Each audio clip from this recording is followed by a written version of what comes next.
31 cosas trágicas y curiosidades de Maximiliano de Habsburgo, y así fue su horrible muerte. Maximiliano de Habsburgo ha sido uno de los personajes más debatidos y complejos de la historia mexicana, desde que se prestó para la incierta aventura del emperador francés Napoleón III de instaurar en México un gobierno títere de Francia. Como gobernante, Maximiliano distaba mucho de ser el hombre violento y violador de los derechos humanos típicos de la época, perfectamente encarnados en su propio hermano, el emperador Francisco José de Austria. Aceptó la propuesta de Napoleón III de venir a México como emperador, con el respaldo de los conservadores mexicanos, enemigo a muerte de los republicanos de Benito Juárez. Pero curiosamente, durante su gobierno mexicano, pareció más un liberal juarista que un conservador, respaldando medidas modernizadoras como la libertad de cultos y el derecho al voto. Cuando el emperador francés lo abandonó para cuidar sus propios intereses políticos en Europa, el imperio de Maximiliano en México se derrumbó y fue fusilado en Querétaro en 1867, en el que es probablemente el fusilamiento más célebre de la historia mexicana.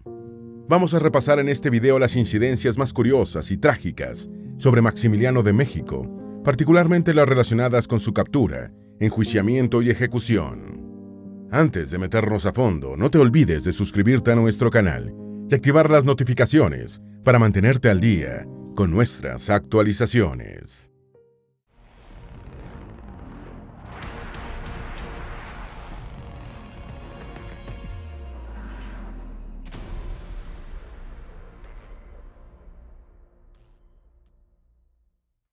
Número 1. Era políglota.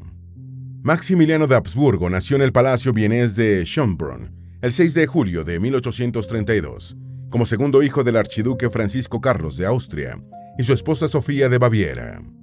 Recibió su nombre por su abuelo materno, Maximiliano I de Baviera, primero aliado y después adversario de Napoleón.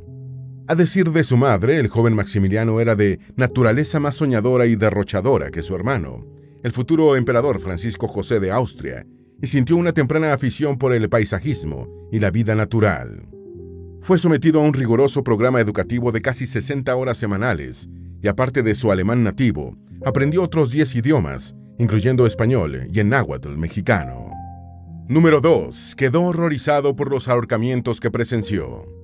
En 1848, Europa estaba conmocionada por una ola revolucionaria, y el emperador austriaco Fernando I era manifestante incompetente para gobernar. Francisco Carlos, padre de Maximiliano, tenía derecho al trono, pero prefirió hacerse a un lado en beneficio de su hijo mayor, Francisco José, quien se convirtió en emperador de Austria en diciembre de 1848. Francisco José puso a su hermano Maximiliano al frente de las operaciones militares, y el imperio sofocó un alzamiento de los húngaros, reprimiendo brutalmente a los vencidos, con varios ahorcados y fusilados. A los hermanos les tocó presenciar algunos ahorcamientos, pero mientras Francisco José permaneció impasible, Maximiliano quedó muy impresionado por el salvajismo de las ejecuciones. El poder pronto convirtió a Francisco José en un emperador distante, y hasta Maximiliano tenía que solicitarle audiencia para verlo. Número 3. Vio cómo su hermano rompió su noviazgo con Paula von Linden. En 1850, un Maximiliano de 18 años se enamoró de la condesa Paula von Linden, hija del embajador en Viena del Estado alemán de Württemberger. Sin embargo, Francisco José consideró que la condesa no tenía suficiente categoría para su hermano y rompió el noviazgo enviando a Maximiliano a Trieste a iniciar su formación en la Marina austriaca. No fue el único desengaño amoroso para Maximiliano. En un viaje con la Marina paró en Lisboa y se enamoró de la princesa María Amelia de Braganza, única hija del difunto emperador Pedro I de Brasil. Esta relación sí fue del agrado de Francisco José, pero la bella María Amelia murió de escarlatina a los 21 años, dejando devastado a Maximiliano. Número 4. Sintió adoración por Napoleón III, el hombre que lo llevaría a la muerte. En marzo de 1856, terminó la Guerra de Crimea con la victoria del Imperio Británico y el Segundo Imperio Francés de Napoleón III sobre el Imperio de Rusia y el Reino de Grecia. El hombre del momento en Europa continental era el emperador francés, y Maximiliano viajó a París a conocer a Napoleón III y a su bella esposa, la española Eugenia de Montijo. Este encuentro sería crucial en la vida del joven austriaco, quien escribió: Aunque el emperador no tiene el genio de su famoso tío, sin embargo tiene, afortunadamente para Francia, una personalidad grandísima, domina su siglo y dejará su huella en él. No es admiración lo que le tengo, sino adoración. No sospechaba que el hombre al que tanto admiraba sería determinante en su trágico final. Número 5. Se afirma que Maximiliano no estaba muy enamorado cuando se casó con Carlota. En mayo de 1856, Maximiliano visitó Bélgica y cautivó con sus encantos a Carlota, la hija de 16 años del rey Leopoldo I. Al percatarse del interés del austriaco por su hija, el rey belga se apresuró a sugerirle que pidiera su mano, lo que Maximiliano hizo, aunque no parecía muy enamorado de la princesa. Francisco José nombró a Maximiliano virrey de Lombardía-Véneto en febrero de 1857, mientras se desarrollaban las negociaciones entre Viena y Bruselas para el matrimonio real. La boda se celebró en Bruselas el 27 de julio de 1857, con la asistencia de representantes de las casas reales de toda Europa, incluyendo al príncipe Alberto de Sajonia-Coburgo, esposo de la reina Victoria y primo de la novia. Número 6. Maximiliano y Carlota no fueron aceptados por los italianos. En septiembre de 1857, Maximiliano y Carlota llegaron a Milán para hacerse cargo del virreinato de Lombardía-Véneto. Durante su estancia en Milán, Maximiliano continuó la construcción del castillo de Miramar en Trieste, que ya había comenzado, una obra sobre la que su cuñado y futuro rey Leopoldo II escribió: «La construcción de este palacio en estos días es una locura sin fin». Maximiliano y su esposa hicieron todo lo posible por ganarse la simpatía de sus súbditos.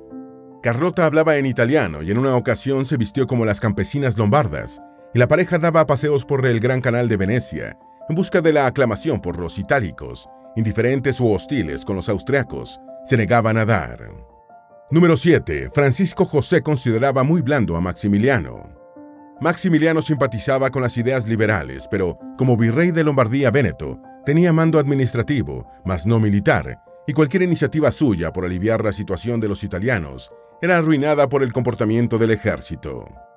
Pidió a su hermano el emperador que le diera todo el mando italiano, pero Francisco José no solo se negó, sino que aumentó la represión. Francisco José consideraba a su hermano un liberal conciliador, blando y derrochador, por lo que lo mantenía controlado con la rienda corta. En febrero de 1859 estalló otra ola represiva austriaca en Italia, y los proyectos liberales de Maximiliano, como la reapertura de la Universidad de Padua, terminaron de derrumbarse. Harto del carácter blandengue de Maximiliano, Francisco José le obligó a renunciar al virreinato para no tener que despedirlo. Número 8. Nunca olvidó a María Amelia de Braganza. La relación entre Francia y Austria marchaba viento en popa y Napoleón III le propuso a Francisco José la fundación de un reino independiente en Venecia, con Maximiliano como rey, pero el emperador austriaco no quiso saber nada del asunto. Sin cargo oficial y sin perspectivas a la vista, Maximiliano y Carlota se dedicaron a vivir un exilio dorado, pasando tiempo tanto juntos como separados. Maximiliano fue solo a la isla portuguesa de Madeira, donde había muerto su amada princesa María Amelia de Braganza, y escribió melancólico: «Veo con tristeza el valle de Machico y la amable Santa Cruz donde, hace 7 años, habíamos vivido momentos tan dulces. Es aquí donde murió la única hija del emperador de Brasil, una criatura consumada. Dejó este mundo imperfecto, como un puro ángel de luz, para volver al cielo, su verdadera patria». Número 9. Se alejó de Carlota antes de su trágico viaje a México. Desde Madeira, Maximiliano atravesó el Atlántico y llegó a Brasil, donde reinaba Pedro II, hermano de María Amelia de Braganza. Realizó un recorrido por la selva, donde observó y reprobó los maltratos que recibían los esclavos en las plantaciones, considerándolos crueles y anticuados. Tras recopilar importantes informaciones sobre temas naturales, el austriaco dejó la Amazonia para retornar a Europa, reuniéndose con Carlota en Funchal. De allí viajaron a Tetuán, Marruecos, y el archiduque hizo otra escapada en solitario a Venecia, donde se sabe que le fue infiel a su esposa, pero la vida de marido libertino tampoco le atraía. Pasaron casi 4 años en Trieste, desde donde Carlota escribía a su familia sobre su exilio dorado pero forzoso y el alejamiento conyugal, con unas relaciones reducidas a su mínima expresión. Número 10. Napoleón III comenzó en 1862 su intervención en México, que sería mortal para Maximiliano. A más de 10.000 kilómetros al oeste de la placidez de la costa adriática, en México, las cosas estaban mucho más movidas. Benito Juárez estaba al frente de un país socialmente dividido por las leyes de reforma, que habían suprimido privilegios de larga data de la Iglesia Católica y el ejército, y en 1858 estalló la guerra. En Francia, el emperador Napoleón III tenía otros planes para México, al que quería convertir en un protectorado francés, aprovechando que los estadounidenses estaban ocupados matándose entre sí en una guerra civil. El gobierno de Juárez había suspendido los pagos de los préstamos externos por falta de recursos y tropas francesas desembarcaron en México en el año de 1862, en compañía de otras de Inglaterra y España, con el pretexto de cobrar la deuda. Número 11. Era el candidato perfecto de Napoleón III para gobernar México. Inglaterra y España negociaron con el gobierno mexicano y retiraron sus tropas, pero Francia decidió seguir adelante con el proyecto de Napoleón III de conquistar México, y en junio de 1863, el ejército francés ocupó Ciudad de México. La idea del emperador francés era convertir a México en un país aparentemente soberano, pero con su política exterior y militar dictada por Francia. En Europa, Napoleón III empezó a buscar un candidato para gobernar México, y surgió el nombre de Maximiliano, a quien conocía y estimaba. A los ojos de Napoleón III, el archiduque austriaco era el candidato perfecto. No era francés, por lo que podía pasar como independiente de Francia. Pertenecía a una casa real aliada, era católico, como la mayoría de los mexicanos, y su talante conciliador parecía una fortaleza para sobrevivir en las complejidades mexicanas. Número 12. Napoleón III le garantizó a Maximiliano una fuerza permanente de 20,000 soldados en México. En marzo de 1864, Maximiliano y Carlota viajaron a París para encontrarse con Napoleón III, quien los animó a partir a México como emperadores, asegurándoles que contarían con una guarnición de 20,000 soldados. Para los conservadores mexicanos, el retorno a la monarquía y el apoyo de las potencias europeas eran prioritarios para derrotar a los liberales y aceptaron la designación francesa. Tras discutir su nuevo rol con su hermano el emperador, Maximiliano aceptó el encargo y llegó a México en compañía de Carlota, el 28 de mayo del año 1864. Número 13. Era odiado por los liberales y muchos conservadores no lo querían por sus medidas progresistas. Según las crónicas de la época, Maximiliano y Carlota hicieron una ruta triunfal entre Veracruz y Ciudad de México. Se instalaron en el castillo de Chapultepec, que consideraron más idóneo que el Palacio Nacional para su dignidad de emperadores. Las primeras medidas de Maximiliano, como la abolición del trabajo infantil y la reducción de los horarios de trabajo, parecían más de un liberal y no fueron del agrado de sus valedores, los conservadores. Juárez se encontraba en el norte de México con su gobierno itinerante, pero la existencia del imperio era frágil y solo sustentada en las victorias militares francesas. Número 14. Asombró e irritó a los machistas de la época poniendo a Carlota a dirigir al Consejo de Ministros. Los conservadores vieron consternados cómo Maximiliano apoyaba una tras otra medidas juaristas, entre ellas el derecho al voto, la libertad de religión y la reforma agraria. Para colmo, con su ausencia, Carlota presidía el Consejo de Ministros, algo intolerable para la sociedad machista de la época. Como la pareja imperial seguía sin descendencia, adoptaron a 2 nietos de Agustín de Iturbide, antiguo emperador de México. Entretanto, en Europa, Napoleón III estaba presionado por la opinión pública francesa por su guerra en México y veía con preocupación el crecimiento del poder de Prusia. El emperador francés empezó a retirar fuerzas en México y a inicios de 1866, ya sin el apoyo de Francia, el flamante imperio de Maximiliano entró en fase terminal. Número 15. Pensó en abdicar. En marzo de 1866, Carlota viajó a Francia para intentar convencer a Napoleón III de que les restituyera el apoyo militar, pero fracasó, y es famoso el texto del telegrama que envió a su esposo: «Todo es inútil». Carlota ya jamás volvería a México y poco después llegaron los trastornos mentales, que arrastraría hasta su muerte en el año de 1927. En el otoño de 1866, Maximiliano consideró abdicar e hizo preparativos para salir de México, pero al final se dejó convencer por los conservadores. Su madre le escribió una carta a principios de 1867, en la que lo felicitaba por no haber sucumbido al deshonor de abdicar.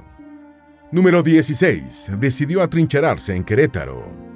Mientras Maximiliano se quedaba sin el apoyo de Francia, los liberales de Juárez tenían un ejército cada vez más grande y homogéneo, restringiendo a las fuerzas del emperador solo a las plazas de Ciudad de México, Veracruz, Puebla y Querétaro.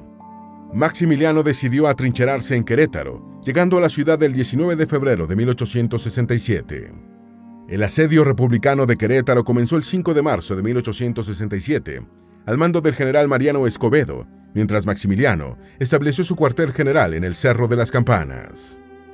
Número 17. Se negó a huir a las montañas y fue capturado. Las fuerzas juaristas tomaron Querétaro y el coronel del ejército imperial, Miguel López, entregó a los republicanos una puerta por la que se llegaba al convento de la Cruz, residencia de Maximiliano. Advertido de la presencia de los liberales, Maximiliano se dirigió al Cerro de las Campanas, acompañado por Miguel Miramón y Tomás Mejía, quien tenía una herida en la mano izquierda.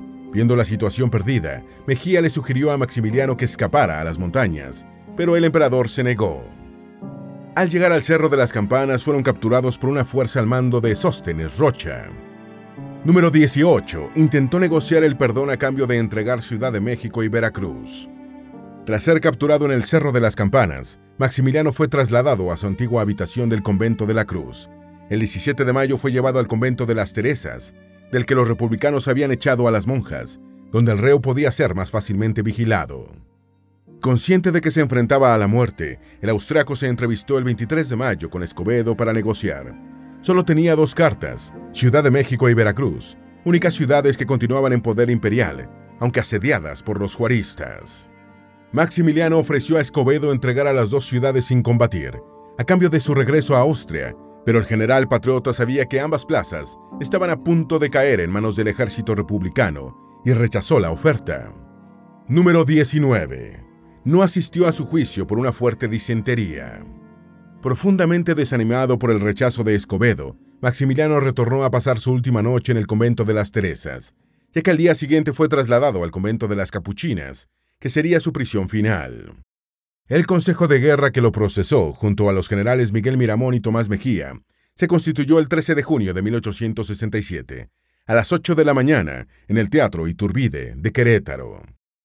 El tribunal militar, integrado por 7 oficiales, fue presidido por Rafael Platón Sánchez, coronel del ejército republicano, que había combatido en la batalla de Puebla. A Maximiliano se le permitió ausentarse del juicio debido a que se encontraba aquejado por una fuerte disentería, siendo representado por los abogados Mario Riva Palacio y Rafael Martínez de la Torre. Nunca llegó a pisar el Teatro Iturbide, en el que fue condenado a muerte. Número 20. Escuchó en su celda el dictamen de su sentencia a muerte. El 14 de junio, el fiscal Manuel Aspirós leyó la acusación de 13 puntos, señalando que los delitos eran obvios. Al mediodía, el presidente del tribunal clausuró el juicio público y el jurado se retiró a deliberar. El Teatro Iturbide tenía 600 asientos, que habían estado ocupados por personas previamente seleccionadas para evitar disturbios.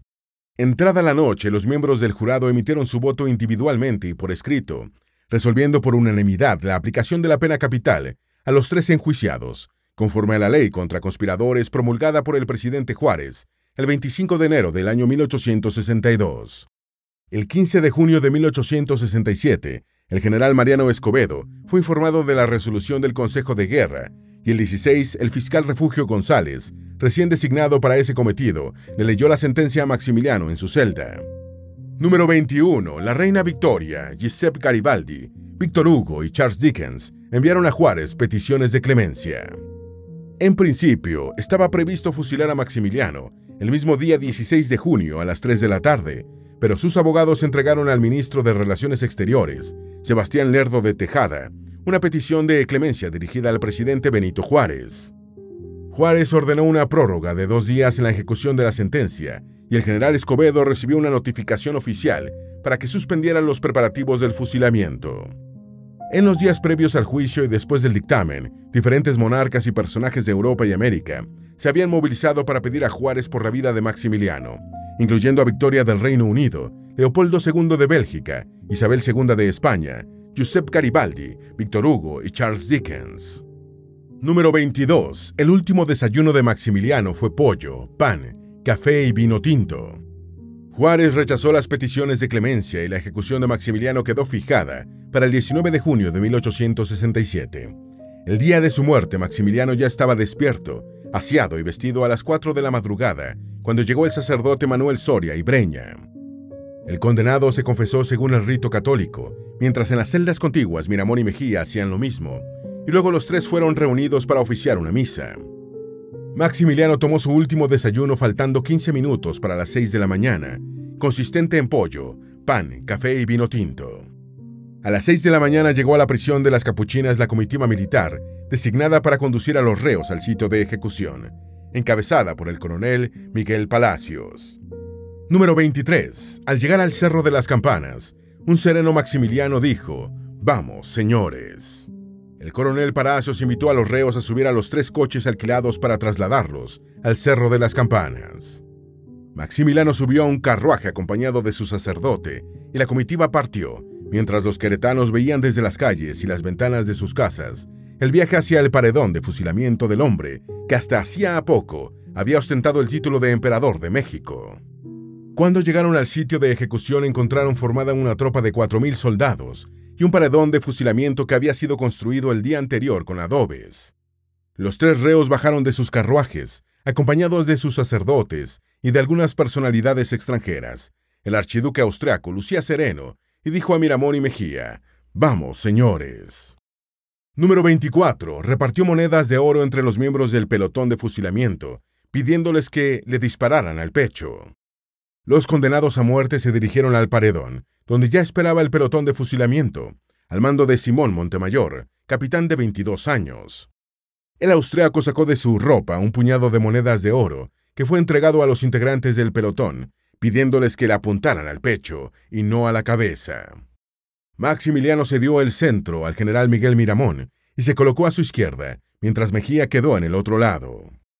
Luego exclamó: «Voy a morir por una causa justa, la de la independencia y libertad de México. Que mi sangre selle las desgracias de este país. ¡Viva México!». Número 25. La última palabra de Maximiliano fue «hombre». El general Miramón también habló en su momento final exclamando: «Mexicanos, protesto contra la mancha de traidor que se ha querido arrojarme para cubrir mi sacrificio.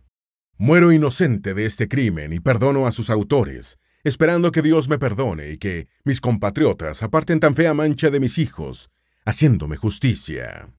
Maximiliano separó su larga barba en 2 partes y las arrojó sobre sus hombros para dejar su pecho totalmente al descubierto, que mostró al pelotón.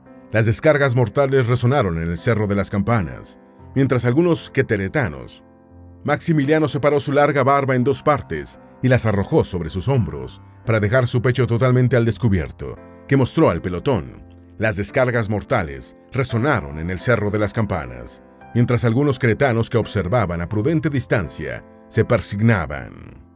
Maximiliano recibió 6 balazos, se desplomó boca arriba e intentó decir algo con los ojos abiertos, pero solo pudo balbucear la palabra «hombre». Número 26. La carta de petición de clemencia de Víctor Hugo llegó después de la muerte de Maximiliano. El presidente Juárez tenía una relación epistolar con el afamado escritor y personaje público francés Víctor Hugo, quien le envió una carta al presidente mexicano rogando clemencia para Maximiliano. La carta de Hugo llegó el 20 de junio, un día después del fusilamiento de Maximiliano, y decía: «Escuche, ciudadano presidente de la República Mexicana. Acaba usted de vencer a las monarquías con la democracia. Usted le mostró al poder de esta. Muéstreles ahora su belleza. Después del rayo, muestre la aurora. Al cesarismo que masacra, muéstrele la república que deja vivir. A las monarquías que usurpan y exterminan, muéstreles el pueblo que reina y se modera. A los bárbaros, muéstreles la civilización. A los déspotas, los principios». Número 27. Europa recibió la noticia de la ejecución de Maximiliano con rabia y estupor. El jefe del pelotón se aproximó al cuerpo del austriaco y ordenó a uno de sus hombres que le diera el tiro de gracia, disparando a quemarropa en el lugar del corazón. Las ropas de Maximiliano ya muerto se prendieron con la descarga y un soldado llevó un poco de agua para apagarlas. La noticia llegó a Europa cuando el viejo continente estaba de fiesta por la Exposición Universal de París, que había sido abierta el 1 de abril de 1867. El 1 de julio, el emperador francés Napoleón III, quien había embarcado a Maximiliano en su aventura mexicana, para después abandonarlo a su suerte, dijo incrédulo y rabioso al conocer la noticia: «¿Cómo es posible? Ese indio Benito Juárez ha llegado muy lejos al matar a un príncipe de Austria, a un príncipe imperial. Ha sido un verdadero crimen». Número 28. Los pelos de la barba de Maximiliano fueron vendidos por $80. Tras el fusilamiento, el cuerpo de Maximiliano fue llevado al convento de las Capuchinas. El pelo de la barba del muerto fue vendido por $80 de la época, y una prenda que llevaba el austriaco también se remató al mejor postor. El emperador austriaco Francisco José I, hermano de Maximiliano, pidió a las autoridades mexicanas la entrega del cuerpo, a lo que Juárez en principio se negó. Austria envió a México al vicealmirante Wilhelm von Tegetford, quien pudo convencer al gobierno mexicano de la entrega del cadáver. Número 29. A Maximiliano le pusieron unos ojos postizos, extraídos de la imagen de una virgen negra. El cadáver de Maximiliano había sido pésimamente embalsamado, por lo que fue necesario un trabajo de acondicionamiento para dejarlo presentable antes de llevarlo a Europa. El cuerpo fue vestido con un abrigo negro, al rostro le pusieron una barba postiza y los ojos verdaderos dieron paso a unos postizos sacados de una virgen negra de la Catedral de Querétaro. Una vez acondicionado, el cadáver de Maximiliano viajó de Querétaro a la Capilla de San Andrés, en Ciudad de México, donde fue sumergido en arsénico para conservarlo. Número 30. Juárez juzgó negativamente a Maximiliano al ver su cadáver. Juárez y Maximiliano, los dos grandes adversarios de la guerra de la Segunda Intervención Francesa en México, nunca se conocieron personalmente, aunque se comunicaron por cartas. Cuando el cadáver del antiguo emperador esperaba en Ciudad de México, antes de partir hacia Europa, el presidente de México fue a verlo y emitió el siguiente juicio. Era alto este hombre, pero no tenía buen cuerpo, tenía las piernas muy largas y desproporcionadas. No tenía talento, porque aunque la frente parece espaciosa, es por la calvicie. Quizás el juicio de Juárez haya estado influido por su propia talla corporal. El benemérito de las Américas ha sido el presidente mexicano de menor estatura, con 1.37 metros. Número 31. El mismo barco que había traído a Maximiliano a México llevó su cadáver a Europa. Terminado el papeleo en la capital mexicana, el cadáver de Maximiliano salió hacia el puerto de Veracruz el 26 de noviembre de 1867, siendo embarcado en la fragata SMS Novara de la Marina de Guerra austriaca. En ese mismo barco, un Maximiliano de casi 32 años había llegado a México el 28 de mayo de 1864 para su incierta aventura imperial, en compañía de su esposa Carlota de Sajonia-Coburgo. El cuerpo llegó al puerto de Trieste el 16 de enero de 1868, donde fue recibido por Carlos Luis y Luis Víctor de Habsburgo, hermanos de Maximiliano, para escoltarlo hasta Viena. El 18 de enero de 1868, Maximiliano de Habsburgo fue sepultado en la cripta de los Capuchinos, en la cripta real austriaca en Viena. ¿Quién fue, al final, Maximiliano? Fue un pobre y irresoluto hombre, víctima de las circunstancias. Fue un tonto útil para otros pero inútil para sí mismo, que se dejó cegar por la idea de ser emperador. ¿Mereció morir ejecutado o habría sido mejor que le hubieran perdonado la vida? Esperamos que este video te haya sido útil. Si tienes algo que agregar, por favor, compártelo con nosotros en la sección de comentarios. Dale me gusta a este video y envíale el enlace a tus familiares y a tus mejores amigos para que también sepan más de las 31 cosas trágicas y curiosidades de Maximiliano de Habsburgo y cómo fue su muerte. Si eres nuevo en nuestro canal, no olvides suscribirte. No se te olvide seguirnos en todas nuestras redes sociales, que van a estar aquí abajo en la descripción. Recuerda, un pueblo que no conoce su historia está condenado a repetirla.